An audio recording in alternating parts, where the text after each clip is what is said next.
হঠাৎই আজ বেরিয়ে পড়লাম চা খাওয়ার উদ্দেশ্যে, কিন্তু কোথায় যাব তা জানি না, কিন্তু বেরিয়ে পড়েছি। তাই খুঁজতে খুঁজতে চলে গেছিলাম একটা ছোট একটা ক্যাফেতে, কল্যাণী হাই রোডের পাশে এই ক্যাফেটা। এই ক্যাফেটার নাম হচ্ছে বং চাওয়ালা। অনেকেই এসেছো এই ক্যাফেতে, অনেকেই জানো এই ক্যাফেটা কল্যাণী হাই রোডের পাশে।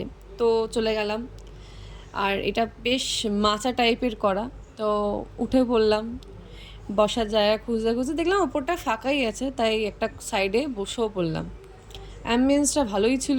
আগের বারের ক্যাফেটার মতন এরকম অন্ধকার ছিল না, লাইট জ্বলছিল প্রপার। তারপর চলে আসলো চাটা খেলাম। চাটা খেয়ে ভালোই লাগলো, আর চা তো ভালোই লাগে, চাটা খেলে দিন ভালো হয়ে যায়।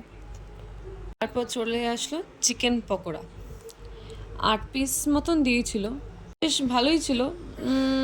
খেতেও ভালোই লাগলো, সাইজগুলো বড় বড় ছিল। কিন্তু হ্যাঁ, আমি সবসময় গরম গরম জিনিস তাড়াতাড়ি খেয়ে নিই বলে মুখের মধ্যে আমার গরমটা বেশি বেশি লাগে। কিন্তু ঠিকঠাকই ছিল, বলবো না খুব বাজে খুব ভালো, মোটামুটি ছিল। তারপর চলে আসলো আমাদের নেক্সট আইটেম, চিকেন ললিপপ। এটা দিয়েছিল 4 পিস, আর সাইজগুলো অনেকটাই বড় ছিল, আর খেতেও বেশ ভালোই ছিল। হ্যাঁ, একটু গরম গরম ছিল, বেশ ভালোই লাগছিল খেতে, বলবো না খুব একটা খারাপ। কিন্তু আগের পকোড়ার থেকে এটা এটা আমার ভালো লেগেছে।